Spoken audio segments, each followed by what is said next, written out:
Hello students, I hope you all are doing very well. So आज की video में हम ज्योमेट्रिक फंक्शन थ्योरी का एक बहुत इंपॉर्टेंट टॉपिक करेंगे व्हिच इज क्रॉनवॉल एरिया थ्योरम। उसके बाद हम बीबर-बाख थ्योरम देखेंगे और उसको प्रूफ करेंगे डिटेल से। So without any delay let's start our video. So what is a Gronwall area theorem? A function f of z which is equal to z plus summation n is equal to 0 to infinity alpha n z raised to the power minus n is analytic and univalent in the domain mod of z is greater than 1 exterior to an open unit disk. It then summation 1 to infinity n mod of alpha n square is less than equal to 1 for f of z belongs to U.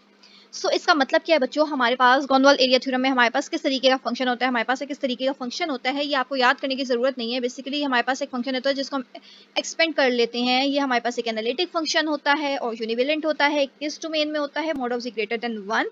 इस domain का क्या मतलब है? ये हमारे पास एक open unit disc है। Open unit disc क्या होता है, इस पे भी डिटेल से वीडियो बनी हुई है। अभी तक अगर आपने वो लेक्चर्स नहीं देखा तो आप इससे पहले मैपिंग्स वाला लेक्चर जरूर देख लीजिए जिसमें हमने सारी डोमेन्स को कंस्ट्रक्ट करना सीखा था।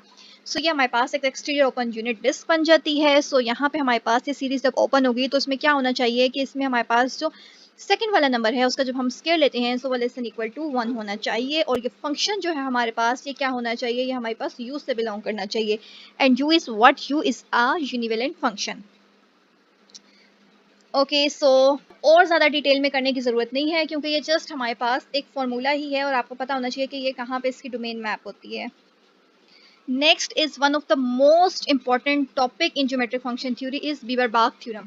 बीबर-बाख थ्योरम हमारे पास क्या होता है, हमारे पास हमने इसको पार्ट्स में डिवाइड कर लेना है ताकि इजीली आपको ये थ्योरम समझ आ सके। सबसे पहले हम क्या करते हैं अपने फंक्शन को, फंक्शन हमारे पास किस तरीके का होता है? फंक्शन हमारे पास होता है z plus summation n is equal to 2 to infinity a n z raise to the power n belongs to s। हमारे पास एक ऐसा फंक्शन होता है जो यूनिवेलेंट होता है। एंड e हमारे पास क्या है, और ये हमारे पास कौन सी डिस्क है? ये हमारे पास एक ओपन यूनिट डिस्क है जिसका सेकंड एलिमेंट जो है वो हमारे पास सेकंड एलिमेंट मतलब सेकंड कोएफिशिएंट जो है वो लेस देन इक्वल टू 2 होना चाहिए। सो बीबर-बाख थ्योरम की स्टेटमेंट हमें ये तीन चीजें बताती है। अब हम इसका प्रूफ देख लेते हैं। बहुत ही ईजी सा प्रूफ है बच्चों। ओके, सो सबसे पहले हमने क्या करना है, सबसे पहले हमने ये प्रूफ करना है कि हमारा फंक्शन जो है वो एस क्लास से बिलोंग करता है। एस क्लास का मतलब यूनिवेलेंट होना, यूनिवेलेंट का मतलब एनालिटिक, नॉर्मलाइज्ड एंड 1 to 1 होना। यूनिवेलेंट पे डिटेल वीडियो बनी हुई है, अभी तक अगर आपने वीडियो नहीं देखी तो उसको भी देख लीजिए ताकि आपको यूनिवेलेंट और क्लियर समझ आ जाए। ओके, सो प्रूफ के लिए हमने क्या करना है बच्चों? प्रूफ के लिए हमने फंक्शन लिया है जो इस क्लास से बिलोंग करता है। वाई? बिकॉज इन्होंने कहा था कि एक ऐसा फंक्शन है जो इससे बिलोंग करता है। अब इससे बिलोंग करने का मतलब है कि वो इस तरीके का फंक्शन होगा। अब आपने करना क्या है, जहाँ जहाँ जी है वहाँ वहाँ आपने जी स्क्वायर लिख देना। जहाँ जहाँ जी था यहाँ यहाँ और यहाँ, इन तीनों पे जहाँ जहाँ जी था वहाँ हमने जी स्क्वायर लिख दिया है। यहाँ एन था तो उसके साथ 2 लिख देना है। नेक्स्ट स्टेप में आपने क्या करना है, नेक्स्ट स्टेप में इसी पे हमने पावर 1/2 अप्लाई कर देनी है बोथ साइड पे। यहाँ पे भी हमने पावर 1/2 लिख दिया और यहाँ पे भी हमने राइट साइड पे भी होल के ऊपर 1/2 जो है वो अप्लाई कर देना है। अब होल के ऊपर 1/2 अप्लाई करने का क्या मतलब होता है इसका? अब नेक्स्ट स्टेप में हमने क्या करना है बच्चों, नेक्स्ट स्टेप में हमने सीरीज को एक्सपेंड कर देना है। एक्सपेंड किस तरह करेंगे? जी स्क्वायर एज इट इज आ जाएगा। यहाँ देखिए n लिखा हुआ है, यहाँ पे भी 2 के साथ n लिखा हुआ है। सो हमारे पास सीरीज कहाँ से स्टार्ट हो रही है? n is equal to 2 to infinity, यानी कि जहाँ जहाँ n है वहाँ पे हम पहले 2 लिख देंगे। यहाँ पे 2 आ गया और 2 2 4, 2 के बाद 3 होती है। सो a3, 2 को 3 से मल्टीप्लाई करेंगे 6। इसी तरीके से सो ऑन सीरीज हमने ओपन कर देनी है। नेक्स्ट स्टेप पे हमने क्या करना है, इस पूरी लाइन में से जहाँ जहाँ जी स्क्वायर है उसको बाहर ले लेना है क्योंकि आपको पता है कि अंडर रूट में से हमारे पास स्क्वायर वाली वैल्यू ही बाहर निकल सकती है। सो जी स्क्वायर हम बाहर ले लेंगे। जब बाहर लेंगे सो इस अंडर रूट की वजह से वो बाहर आके सिर्फ जी ही रह जाएगा। ठीक है, ये मैं किस तरीके से कह रही हूँ, हमें पता है कि जब भी किसी नंबर के ऊपर स्क्वायर होता है तो वो स्क्वायर जो है वो अंडर रूट से कट हो जाता है और वो हमारे पास सिर्फ जी ही बाहर आ जाता है। इस तरीके से जी स्क्वायर जब इस अंडर रूट यानी कि 1/2 से बाहर आए तो हमारे पास सिर्फ जी ही रह जाएगा। नेक्स्ट स्टेप में हमने क्या करना है, जी कॉमन आ गया, यानी कि जी कॉमन आने का मतलब है कि जहाँ जहाँ हमारे पास जी स्क्वायर था वो अब 2 में से आपने माइनस कर देना है। 4 थे, 2 बाहर चला गया तो 2 रह जाएंगे। 2 3 6 है, 6 में से 2 माइनस कर दें 4। इसी तरह 8 है, 8 में से 2 माइनस कर दें 6। ओके, सो अब हमने क्या करना है, यहाँ पे अब हमें पता है हम पावर को इस तरीके से लिख सकते हैं 1, और ये जो पावर 1/2 है इसको हमने ऐड करके यहाँ पे ले आएंगे और बाकी सारी चीज़ एज इट इज़ आ जाएगी। अब ये जो हमारे पास फंक्शन चला आ रहा था एफ ऑफ जी था, उस पर हमने जी की जगह स्केल लिया था, फिर होल पे 1/2 अप्लाई कर दिया था। अब इस पूरी चीज़ को हम जी ऑफ जी से डिनोट कर देंगे। ठीक है, बजाय इतना लंबा लिखने के लिए हम सिर्फ जी ऑफ जी से इसको शो कर देते हैं। थर्ड स्टेप में हमने क्या करना है, Here we are considering only the positive branch of square root. हमें पता है कि हम square root की सिर्फ positive branch लेते हैं. That's why we only consider positive z not minus z. So अब हमने ये तो show कर दिया है कि ये हमारे पास g of c है. हमें पता था कि हमारा function जो है वो इस क्लास से belong करता है, but जिसको अब हमने g of z बनाया है, क्या ये इस क्लास से belong करता है या नहीं. So इसको अब हम proof करके show करेंगे कि ये भी हमारे पास इस क्लास से belong करता है. So उसके लिए हमने क्या करना है, f of c को इस क्लास से belong करने के लिए यानी कि यूनिवेलेंट show करने के लिए हमारे पास वो एनालिटिक होना चाहिए, नॉर्मलाइज्ड और 1 to 1 होना चाहिए. या फिर आप हमने क्या करना है, let g of z is equal to this. ये हमें पता है यूनिवेलेंट के लिए ये तीनों कंडीशंस होती हैं, तो यूनिवेलेंट होता है इस क्लास से बिलोंग करता है. सो हमें पता है कि कोई भी फंक्शन जो है जब इस फॉर्म में लिखा हुआ है तो वो एनालिटिक तो होता है, तो वो चेक करने की ज़रूरत नहीं है. और ये नॉर्मलाइज्ड भी है, सो हमें सिर्फ ये चेक करना है कि ये 1 to 1 है या नहीं है. सो नॉर्मलाइज्ड कैसे है, नॉर्मलाइज्ड का लेक्चर आपने नोट डाउन किया होगा. सो आप इस इक्वेशन को देख के बता सकते हैं कि ये नॉर्मलाइज्ड है या नहीं. सो मैं आपको इतना बता देती हूँ कि ये नॉर्मलाइज्ड है. ओके, सो 1 to 1 के लिए हमने क्या करना होता है, दोनों को g of z1 is equal to g of z2 रख देते हैं. g of z1 का मतलब जहाँ जहाँ हमारे पास z लिखा था उसके साथ 1 लिख दें, यहाँ पे 2 लिख देंगे.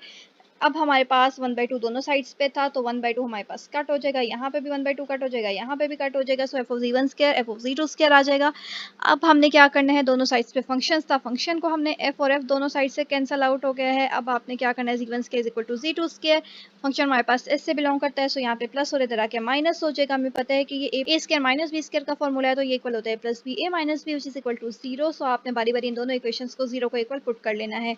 यहाँ पे z प्लस 2 है तो दूसरी साइड पे जाके -2 हो जाएगा. यहाँ z -2 था तो साइड पे जाके z1 इज इक्वल टू +2 हो जाएगा. अब में हमने क्या करना है, z की जगह जैसे पहले z लिखा हुआ था, अब हमने उस z को -z से रिप्लेस कर देना है. जहाँ जहाँ हमारे पास z था वहाँ वहाँ हमने -z से रिप्लेस कर दिया. अंदर इसलिए नहीं किया क्योंकि स्क्वायर पावर इवन है, इसलिए उससे माइनस साइन लिखने का भी कोई फायदा नहीं है. सो अब हम इसको लिख सकते हैं अंदर वाली चीज़, तो पूरी g of z है ना, सिर्फ बाहर माइनस आ रहा है, सो बाहर वाला माइनस एज इट इज़ आ जाएगा. इसके साथ हम g of z लिख देंगे. हमें पता है कि जब भी हम किसी फंक्शन में माइनस साइन पुट करें और वो माइनस एज इट इज़ बाहर आ जाए और वो फंक्शन हमारे पास अगेन वही वाला फंक्शन बनता हो, सो हमें पता है कि वो हमारे पास एक और फंक्शन बन जाता है. ठीक है, g of minus z if equal to minus g of z, so it is an odd function. Now अब हमने क्या करना है, वी नो डेट हमारे पास z1 की दो वैल्यूज आई थी, प्लस एंड माइनस z2. बारी बारी आपने g ऑफ z1 को पहले माइनस z2 के इक्वल रखेंगे, फिर प्लस g ऑफ z2 के इक्वल रखेंगे. ओके सबसे पहले हम माइनस वाली वैल्यू ले लेते हैं. g of z1 is equal to minus g of z2. We know that, so हमें पता है कि हमने देखा था फंक्शन ऑड है, ऑड में क्या होता है, माइनस का साइन बाहर आ जाता है. यहाँ माइनस हो रहा है और हमें पता है कि z2 इक्वल था z1 के. ठीक है, हमें पता है अगर हम इसका प्लस वाली कंडीशन ले लें, यहाँ माइनस होगी साइड पे आके प्लस हो जाएगा, दोनों को आप ऐड करेंगे, सो 2 ऑफ g is z1 या फिर 2 0 को इक्वल होगा या g ऑफ z1 0 के इक्वल होगा. We know that 2 is never ever equal to 0, so g of z1 ही इक्वल होगा 0 के. g ऑफ z1 0 के इक्वल है, सो इसका मतलब है z1 0 के इक्वल होगा. सो यहाँ से हमारे पास फर्स्ट कंडीशन जो है वो सॉल्व हो जाती है कि z1 इक्वल है z2 के. ये हम कर क्या रहे हैं बच्चों, ये हम 1 to 1 की कंडीशन को प्रूव कर रहे हैं. ठीक है, अगेन आपने करना क्या है, g ऑफ c2 को 0 के इक्वल ले लेना है. g ऑफ c2 0 के इक्वल होगा, यहाँ से डायरेक्ट जो है वो क्वेश्चन को सॉल्व कर दिया, बाकी सारा प्रोसीजर भी ऊपर वाला होगा. हमने यहाँ g ऑफ माइनस z2 लिया था, अब आपने g ऑफ प्लस z2 लेना है, वो इधर आएगा माइनस होगा, ये दो कंडीशंस बनेंगी, सो ये वाला आंसर आपके पास आ जाएगा जैसे ये आया था. सो z2 इक्वल होगा 0 के, सो हमें इसको 3 का नाम दे दिया, इसको 4 का नाम दे दिया. So by 3 and 4 z1 is equal to z2. So g of z is univalent. जैसे हमने देखा था कि f ऑफ z यूनिवेलेंट है, उसी तरह हमें पता चल गया कि g ऑफ z भी यूनिवेलेंट है. सो g ऑफ z के यूनिवेलेंट होने का मतलब है कि 1 divided by g of 1 by z belong करेगा इस यू क्लास से. ठीक है, सो हमें ये पता चल गया कि g ऑफ z यूनिवेलेंट है. अब हमने ये चेक करना है कि क्या ये एक्सटीरियर ओपन यूनिट डिस्क पर मैप हो रहा है या नहीं. सो उसके लिए हमारे पास ये वाली कंडीशन होती है. क्या कंडीशन है कि जो भी आपके पास g ऑफ z है, आपने z की जगह सबसे पहले 1 बाय z रिप्लेस कर देना है, फिर उस whole g of 1 by z को 1 के साथ डिवाइड कर देना है. सो ये हमारे पास एक्सटीरियर ओपन यूनिट डिस्क की कंडीशन बन जाती है. अब हमने ये चीज़ प्रूफ कर लेनी है. ओके सो जिस तरीके से हमने पहले वो जो एफ ऑफ जी स्क्वायर 1/2 को कैपिटल जी ऑफ जी से रिप्लेस किया था, इसी तरह अब आपने जी 1/z की को 1 से जब हम डिवाइड करेंगे, इसको एफ ऑफ सी से डिनोट करना है. ये हम क्यों करेंगे, अब देखिए सबसे पहले हमने फर्स्ट कंडीशन ली थी कि वो जो फंक्शन है वो इससे बिलोंग कर रहा है. अभी तक सारा काम हमने उसको प्रूव किया है कि वो एस क्लास से बिलोंग कर रहा है. अब हम सेकंड केस पे आके, सेकंड था कि ये ओपन यूनिट डिस्क पे मैप कर रहा है. सो अब हम ओपन यूनिट डिस्क के लिए ये वाली कंडीशन जो है वो हमारे पास होती है, इसको हमने प्रूव कर लेना है. करना क्या होता है, जहां जहां हमारे पास जी ऑफ जी था वहां वहां 1/z रिप्लेस कर देना है. ठीक है, सो ये हमारे पास जहाँ जहाँ जी था उसको 1/z से रिप्लेस कर दिया है. नेक्स्ट स्टेप में हमने क्या करना है, अगेन इसको पूरे को 1 से डिवाइड कर देना है. सो ये एफ ऑफ जी के इक्वल हो जाएगा. सो एफ ऑफ जी क्या बनेगा, ये जो पूरी लाइन लिखी है इसको आपने अगेन 1 से डिवाइड कर देना है. जब भी हम किसी चीज़ को 1 से डिवाइड करते हैं तो ये जो नंबर नीचे लिखा है ये ऊपर आ जाएंगे, ऊपर आएंगे तो ये माइनस के साइन के साथ हम इसे लिख देते हैं इनवर्स के साथ. यहाँ पे हमने बाइनोमियल थ्योरम अप्लाई कर देना है. ये हमारे पास बाइनोमियल थ्योरम आ गया सारा. सिंपल बायनोमियल फार्मूला बच्चों हमने यहाँ पे लगा लिया है। क्या किया है, 1 है, माइनस का साइन बीच में लिख दिया और 1/2 बाकी सारी चीज एज इट इज आ गई है। अब इसी को अंदर आपने हर नंबर के साथ मल्टीप्लाई कर लेना है। थर्ड चीज हमारे पास क्या थी कि सेकंड कोएफिशिएंट है वो 2 से लेस होना चाहिए, यानी कि ये वाली कंडीशन हमारे पास थी जो हमने ग्रॉनवॉल एरिया थ्योरम में भी देखी थी। इसमें हमने क्या करना है, सबसे पहले इसको एक्सपेंड कर देंगे, अल्फा की जगह 0, यहाँ पे 0, अल्फा की जगह 1, यहाँ पे 1, सो ऑन, इस तरीके से सीरीज को एक्सपेंड कर देना है। ग्रॉनवॉल एरिया थ्योरम हमें क्या कहता है, ग्रॉनवॉल एरिया थ्योरम में हमने ये वाली कंडीशन देखी थी। सो इसमें हमने करना क्या होता है, इसका मतलब होता है कि जो हमारे पास सेकंड कोएफिशिएंट आ रहा था यहाँ पे वो हमारे पास लेस देन इक्वल टू 1 होना चाहिए। यहाँ पे हमारे पास सेकंड कोएफिशिएंट क्या आ रहा है, यानी 1/z के साथ क्या लिखा हुआ है, -1/2 a2 लिखा हुआ है ना। सो यहाँ पे हमने अल्फा एन स्क्वायर की जगह ये वाली चीज लिख देनी है। -1/2 है, जब आप स्क्वायर लेते हैं तो 1/4 होगा, यहाँ पे 4 डिवाइड हो रहा है तो दूसरी साइड पे आके मल्टीप्लाई हो जाएगा। दोनों साइड्स पे यहाँ पे हमारे पास स्क्वायर है तो स्क्वायर अंडर रूट से कैंसिल होता है, दोनों साइड्स पे अंडर रूट लेंगे तो 4 जो है वो 4 का हमारे पास अंडर रूट, सो यहाँ से हमारे पास आंसर 2 आ जाएगा जो हमने प्रूव कर लिया। यही हमारे पास सेकंड कंडीशन थी। सो इस तरीके से हमारे पास वीबर-बार्ग थ्योरम का प्रूफ बहुत ईजीएस्ट मेथड से हो जाता है। अगेन मैं आपको इसका थ्योरम की स्टेटमेंट देके भी समझा देती हूँ कि हमने किस तरीके से अपने प्रूफ को 3 पार्ट्स में डिवाइड किया है। ये देखिए, सबसे पहले हमने प्रूफ के फर्स्ट पार्ट में शो किया था कि फंक्शन एस क्लास से बिलोंग करता है। फंक्शन एस क्लास से बिलोंग कर रहा था तो फिर हमने उसको आगे जाके एट सर्टेन पॉइंट जी से रिप्लेस कर दिया था और उसको शो किया था कि वो एस से बिलोंग कर रहा है। एस से बिलोंग करने का मतलब है कि वो यूनिवेलेंट है। यूनिवेलेंट का मतलब है कि हमने 1 to 1 कंडीशन चेक करनी है, बाकी दो इसलिए नहीं चेक करनी क्योंकि वो ऑटोमेटिकली होल्ड कर रही थी। सेकंड पार्ट में हमने क्या किया, सेकंड पार्ट में हमने उसको ओपन यूनिट डिस्क शो किया। ओपन यूनिट डिस्क के शो करने का क्या मतलब था कि हमने अपने फंक्शन को c की जगह 1/z रिप्लेस करना है और उस पूरे को 1 से डिवाइड कर देना था, वो आपने प्रूफ करना था। और थर्ड पार्ट क्या था कि उसका जो सेकंड कोएफिशिएंट आना था वो हमारे पास लेस देन इक्वल टू 2 आना था। तो हमने देखा था कि हमारे पास जो सेकंड कोएफिशिएंट है at the end by comparing it with the Gronwall area theorem.